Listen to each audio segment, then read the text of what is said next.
What's up, everybody? Welcome back to D's Corner. We're almost done with our off-season recap grades. Today's video, we have the NFC West. Let's go ahead and jump right into the content. First up, we have the Arizona Cardinals, who made a big-time splash, a big-time trade for a big-time player. That's my player spotlight. That's Mr. DeAndre Hopkins. And in the draft, I don't think it was a position of need, but he fell right in their laps, and that's the ultimate talented, the ultimate freak of nature, Mr. Isaiah Simmons.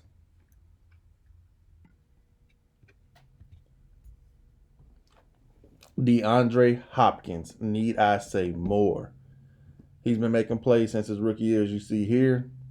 Giving up a second round pick and an injured running back with a bad contract for one of the top two receivers in the game is a slam dunk. D Hop and Larry Fitzgerald may be two of the most sure-handedest receivers in the game. Kyler Murray couldn't have prayed to play with two of the better receivers in his first 2 years. DeAndre Hopkins is going to make plays. He's going to make this offense more dynamic. He's going to, even though he's a vet, he's still going to learn from Larry Fitzgerald. So that's only going to make his route running better inside and outside. They have Christian Kirks who can play in the slot. This team now looks like it's loaded on offense. They had a pretty good defense last year. They loaded up on defensive talent in free agency and in the draft, but only giving up a second round pick and an injured running back for arguably the best receiver in the game who's going to catch everything is phenomenal for the Cardinals. Isaiah Simmons is a 6'4", 238-pound freak who ran a 4.39 at the combine. He was a defensive weapon in college, but the Cardinals say they're primarily going to play him at linebacker. I think they say that until they get him in the building. Training camp has just started, until they realize how much of a freak he really is. They loaded up with linebackers in free agency, but when you watch this 4.39, he'll line up on tight ends, receivers, everything. The Arizona Cardinals offseason recap grade for me is a B. Trading for DeAndre Hopkins, the trade alone was an A. It was a great move. It gives Kyler Murray two of the best receivers any quarterback has ever played with in their first 2 years. They loaded up on linebackers, bringing in Devondre Campbell from the Falcons and Devon Kennard from the Lions. Jordan Phillips was a decent move up front. He's a big space eater. He came over from Buffalo. In the draft, we already talked about Isaiah Simmons and what he brings to the team. But then wanting to keep him at linebacker is odd. As I said, they've stockpiled on linebackers and could use him more as a weapon. You're in a division with George Kittle, who Isaiah Simmons can match up with. You're in a division with Sean McVay calling plays.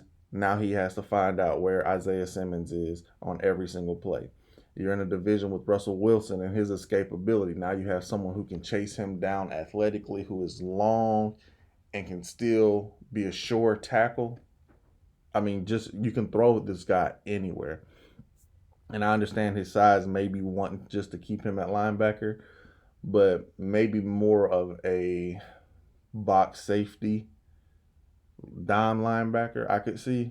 But I really don't think he's going to stay at linebacker. That's just my opinion. I mean, the kid he's got so much potential at basically any position on defense.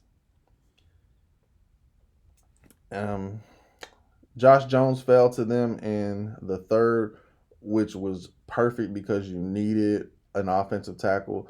A lot of people had Josh Jones. Some had him as a late first, some had him as a second rounder, and for him to fall in your lap in the third, that's perfect. Evan Weaver should be a nice compliment opposite Chandler Jones. Benjamin was a nice pickup late and should make a nice duo with Kenyon Drake. I mean, this team made strides this offseason, and they have really gone all in a loaded NFC West. But with their 7 playoff teams, will 3 of them be from the NFC West? We'll see. I really like what the Cardinals did. Next up, we have the NFC champions, the San Francisco 49ers, who just fell short in the Super Bowl. They had a pretty decent offseason as well. The they were able to re-sign Eric Armstead, who's going to be my player spotlight. And I like the pickup of Brandon Ayuk. He's very similar to what they already have in Deebo Samuels, who's actually hurt right now. So this kid will probably get some playing time early. Eric Armstead is 6'7", 292 pounds. He's coming off a 10-sack season in which he helped get the 49ers to the Super Bowl. He helped form one of the most dangerous defensive lines in all of the NFL. With them losing DeForest Buckner, he can play inside and outside, which is very helpful. He has great versatility, and they locked him up. Brandon Ayuk is 6 foot, 200-pound receiver. He's built like a running back and moves like one after he has the ball in his hand. He's very similar to Deebo Samuels, like I've said. Last year at Arizona State, he had 1,192 yards and 8 touchdowns.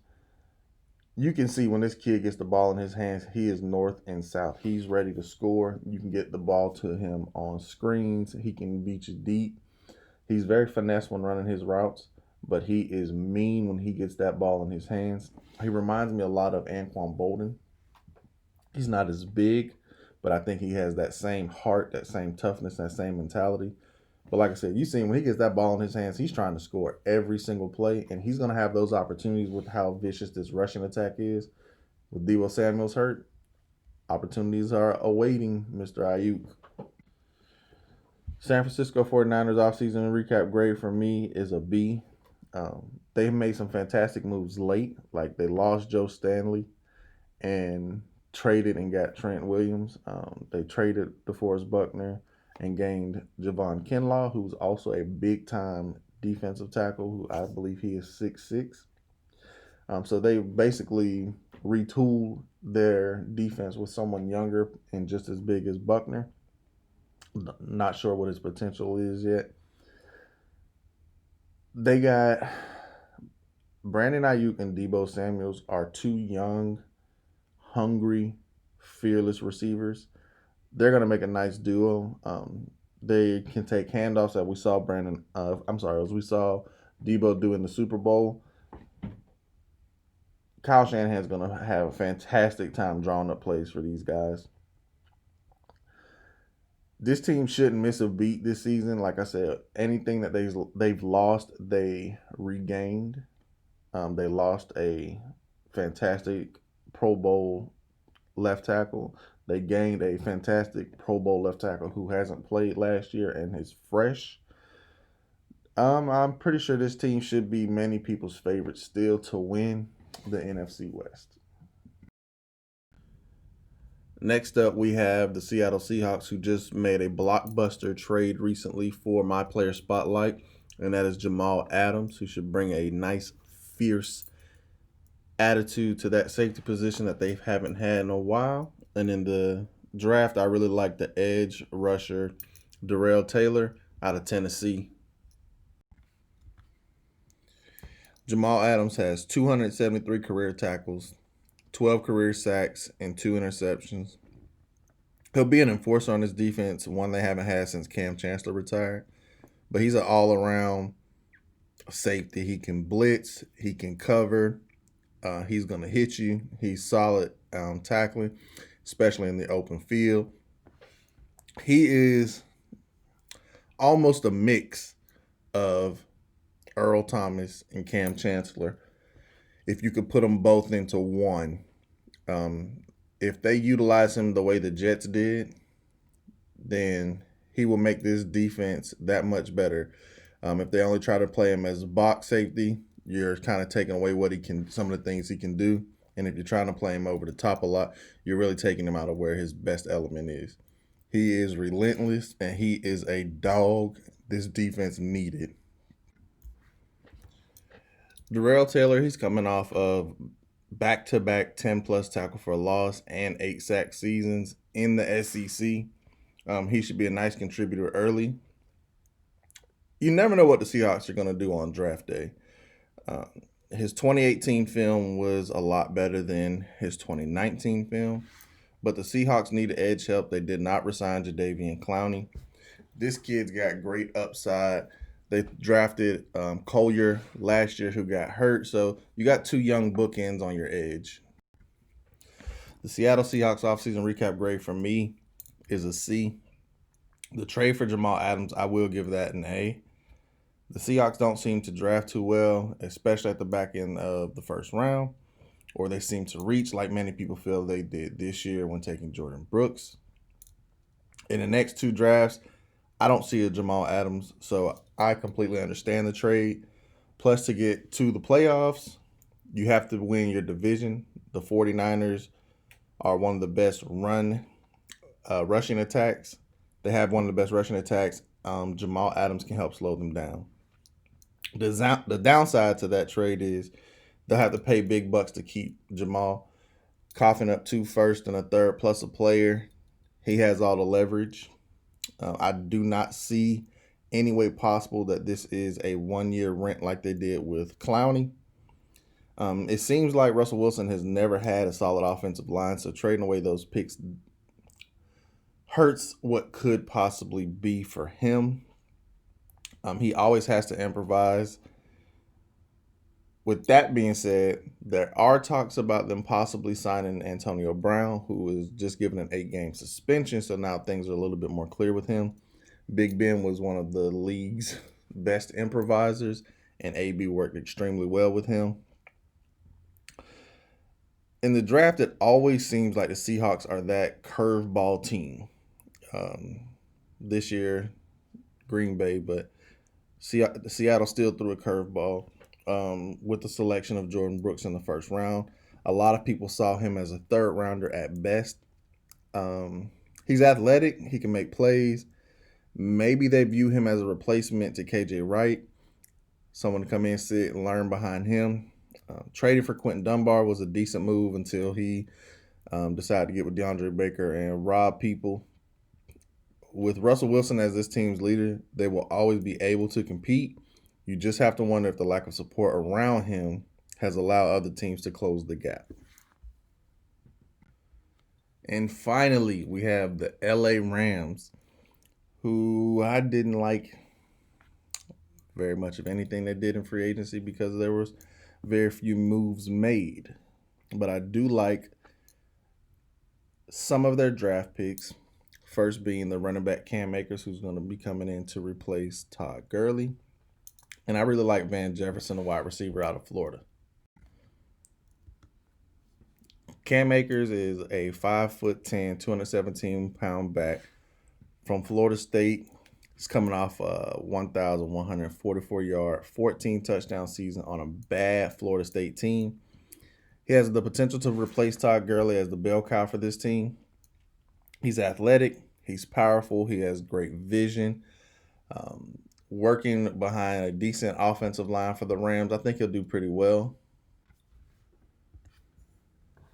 Van Jefferson's a talented wide receiver who will be the number 3 or 4. He had an uncle who played in the NFL. He was now a receiver coach in the NFL, so he knows how to get open. He knows how to make plays. He did so at Florida. And being the 3rd or 4th wide receiver, I think that would be a perfect spot for him, being able to kind of ease his way into the offense and to being able to make plays. But I really like this pick for the Rams. The LA Rams offseason recap grade for me is a C. They didn't have much money, but they were able to trade Brandon Cooks for a 2nd rounder.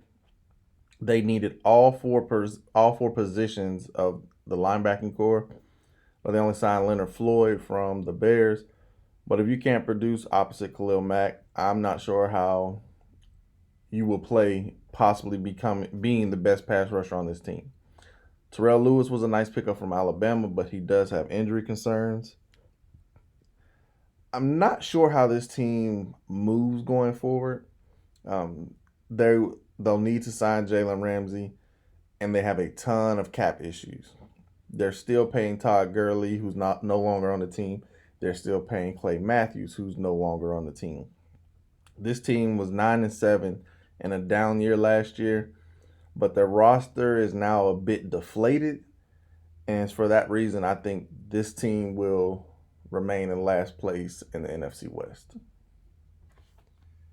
All right, everybody. I appreciate you watching. Again, don't forget to like, share, and subscribe. I'm out of here.